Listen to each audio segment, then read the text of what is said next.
कक्षा 7 के लिए है। संस्कृत व्याकरण के वीडियो के इस भाग में आज हम लोग नवम पाठ के प्रश्नोत्तर को जानेंगे।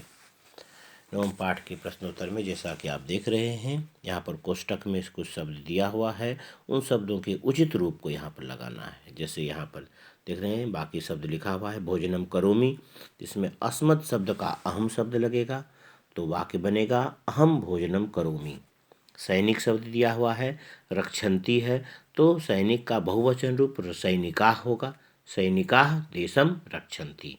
इस प्रकार से वृक्ष शब्द दिया हुआ है, तो वृक्ष पर कूदते हैं, इसलिए यहाँ पर वानराः वृक्षे कूर्दन्ति। यहाँ पर सप्तमी विभक्ति का प्रयोग होगा और वृक्षे शब्द हो जाएगा।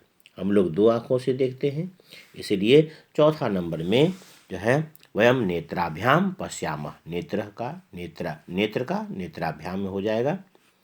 इसके बाद है अयम मम विद्यालय अस्ति, यह अस्मत् का मम रूप लगेगा क्योंकि मेरा विद्यालय है, षष्ठी विभक्ति, तो यहाँ पर मम होगा, मम विद्यालय अस्ति। तो नराः पर्वतात् अवतरन्ति, लोग पहाड़ से उतरते हैं, तो उतरते हैं, अवतरन्ति तो पर्वतात् पंचमी विभक्ति का प्रयोग होगा। कृषकाः क्षेत्रेषु कार्यं कुर्वन्ति, तो कृषकाः कुर्वन्ति है, इसलिए कृषकाः बहुवचन कृषकाः लगेगा। फिर है नद्यः परोपकाराय वहन्ति, परोपकार के लिए बहती हैं, तो परोपकार में चतुर्थी विभक्ति परोपकाराय शब्द हो जाएगा, परोपकाराय वहन्ति, इस प्रकार से होगा। फिर है चित्रकारः चित्रम रचयति, तो यहाँ पर द्वितीय विभक्ति चित्रम हो जाएगा, चित्रम रचयति।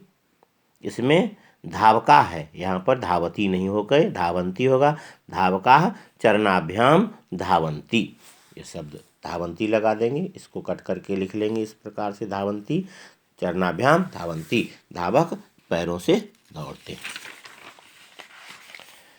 इसके बाद है शुद्ध अशुद्ध, तो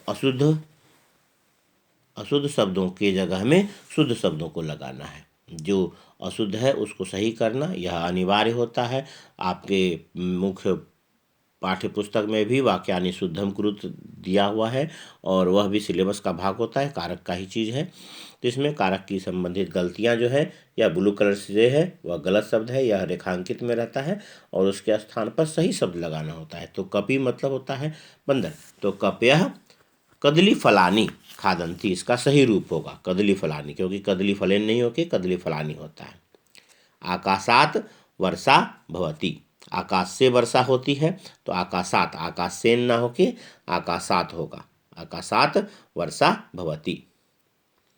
फिर है गजः, हाथी पैरों से चलता है, तो हाथी को 4 पैर होते हैं, तो चरणः, गजः चरणः चलति।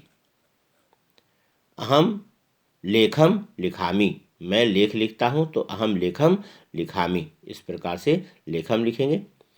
तो हे लता न होके हे लते होगा, क्योंकि वह द्विवचन का रूप पहला रूप में लगता है, तो हे लते त्वं पठ, हे लता तुम पढ़ो, इसमें हे लते त्वं पठ। इसके बाद है सा आवयोः, आवयोः मातरम नहीं होके माता होगा, क्योंकि इसमें पहला रूप होता है, वह हम दोनों की माता है, तो यहाँ पर माता शब्द के लिए मातरम न होके माता, सा आवयोः माता अस्ति, सा के लिए माता का प्रयोग किया गया है, इसलिए माता होगा। सैनिकाः भारतम रक्षन्ति, भारतस्य नहीं भारतम जिसकी रक्षा की जाती है, तो उसमें द्वितीय विभक्ति होता है, तो भारतम रक्षन्ति, सैनिकाः बहुवचन है और भारतम रक्षन्ति। हे मित्र मित्रम ना होके हे मित्र सहायताम कुरु, हे मित्र सहायता करो, तो हे मित्र इसमें कोई भी विभक्ति नहीं लगेगा, यहाँ पर मित्रम दिया हुआ है, मित्रम ना होके होगा हे मित्र सहायताम कुरु।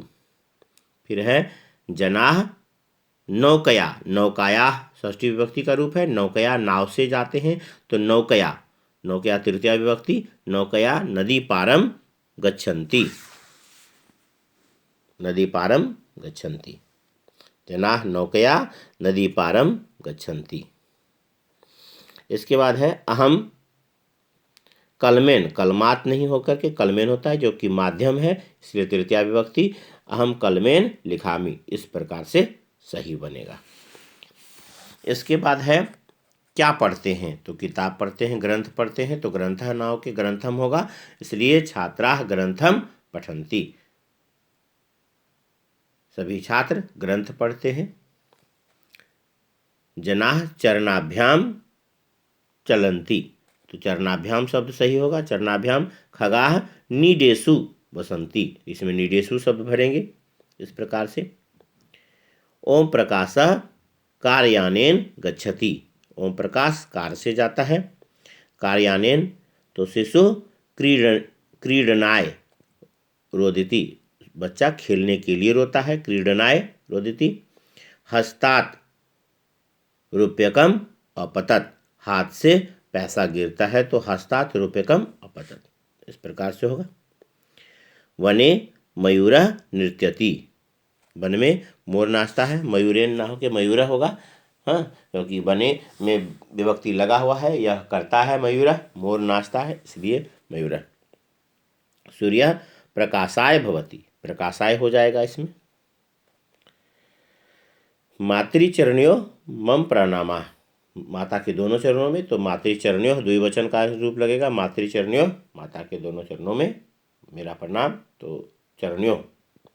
चंद्रस्य प्रकाशः शीतलः भवति, तो यहाँ पर चंद्रे ना होके चंद्रस्य प्रकाशः, इस प्रकार से भरेंगे। तो पहला में होगा ग्रंथम, दूसरा में चरणाभ्याम, तीसरे में नीडेषु, इसके बाद कार्यानेन, इसके बाद क्रीडनाय, इसके बाद हस्तात्, तब फिर इसमें मयूरः और प्रकाशाय, मातृचरणयोः और चंद्रस्य, इस प्रकार से सही शब्द होगा।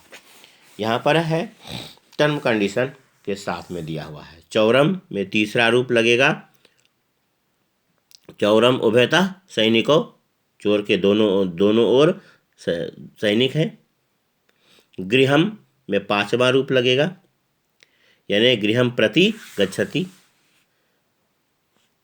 ऐसे भी लिख सकते हैं इसी के सामने, और इसके सामने में लिख देंगे। इन नंबरों को अपने कॉपी में जब लिखें तो इन नंबरों को ना लिखकर इस शब्द के सामने में पांचवा का जो शब्द लिखा हुआ है तो वह वाक्य पूर्ण रूप से दिखेगा, डैश देकर लिख देंगे।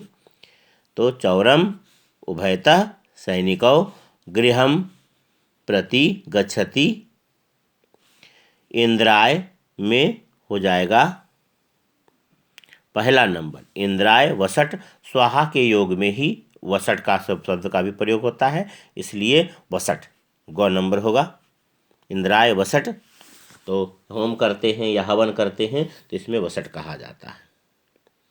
गृहात में दूसरा नंबर, गृहात पूर्वम निम्न वृक्ष, घर के पहले पूर्व दिशा में, हाँ, तो गृहात पूर्वम निम्न वृक्ष।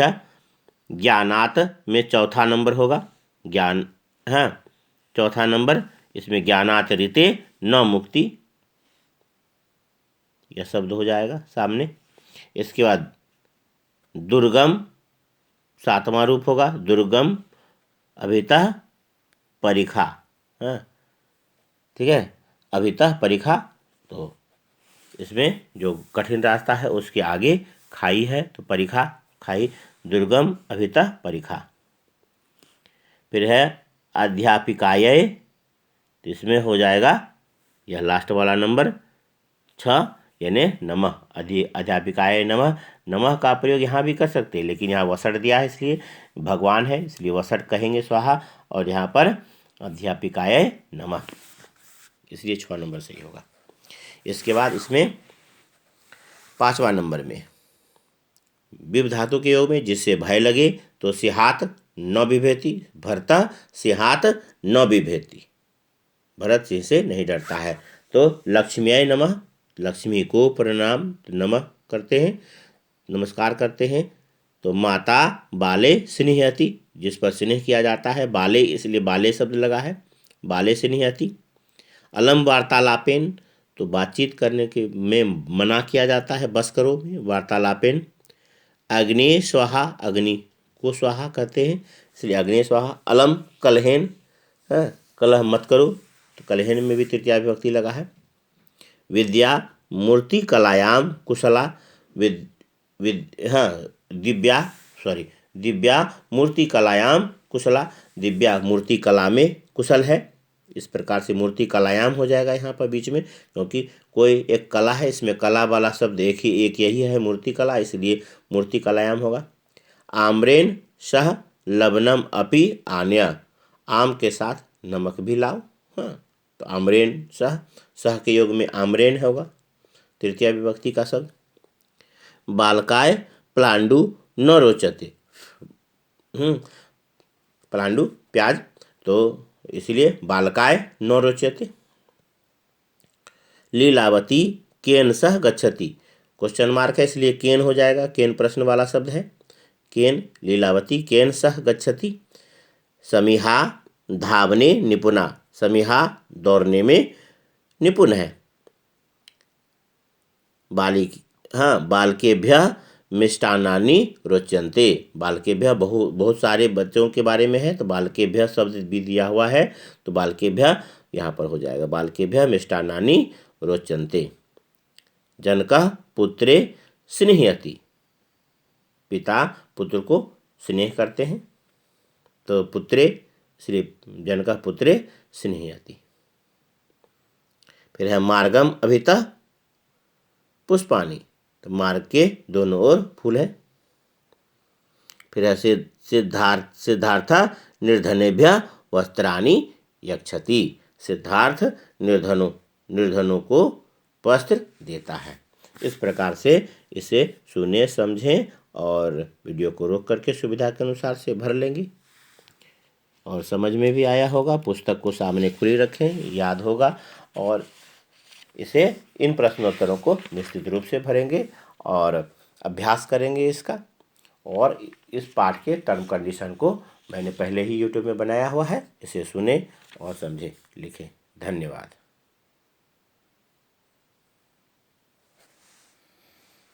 धातव्यम है, यह हिंदी में लिखा हुआ, इसे पढ़कर समझने का प्रयास करेंगे। यह भी, इसमें सर्वनाम शब्दों में संबोधन नहीं होता है, इसलिए सर्वनाम शब्द में संबोधन नहीं लगता है। एक वचन के कर्ता के साथ एक वचन की क्रिया का प्रयोग होता है, द्विवचन के कर्ता के साथ द्विवचन की क्रिया का प्रयोग होता है, बहुवचन के कर्ता के साथ बहुवचन की क्रिया का प्रयोग होता है। उपपद विभक्ति का नियम कारक विभक्ति से अलग होता है थोड़ा। सह सार्धम साकम के अर्थ में एक साथ होने के कारण से सबके साथ एक ही नियम लगता है, यानी तृतीया विभक्ति। अलम शब्द का दो अर्थ होता है। अलम का जब बस करो, मना करने के योग में होता है तृतीया विभक्ति, और पर्याप्त होने के अर्थ में इसके प्रयोग में चतुर्थी विभक्ति का प्रयोग होता है। ये सब धातव्यम हर एक पाठ का ध्यान में रखेंगे। टर्म कंडीशन है, बिना, नाना, पृथक आदि शब्दों के योग में 3 विभक्तियों का प्रयोग होता है, द्वितीया विभक्ति, तृतीया विभक्ति और पंचमी विभक्ति, इसमें से कोई विभक्ति लगाई जा सकती है। सर्वथा परितः प्रति के योग में द्वितीया विभक्ति लगती है। अलम निषेधार्थ मना करने के लिए तृतीया विभक्ति। क्रुद्ध या कुप धातु के योग में, यानी जिस पर गुस्सा किया जाता है, चतुर्थी विभक्ति। सह साकम सार्धम के योग में तृतीया विभक्ति का प्रयोग होता है। भी धातु के योग में जिससे डरा जाए, उसमें पंचमी विभक्ति। निर्धारण के योग में षष्ठी विभक्ति और सप्तमी विभक्ति का प्रयोग होता है। यह इस पाठ का पूरा निचोड़ है, इसे भी ध्यान में रखेंगे। कंडीशन सब है, और इस पाठ के अभ्यास के प्रश्न उत्तरों को हल करेंगे। धन्यवाद। आपका दिन शुभ हो।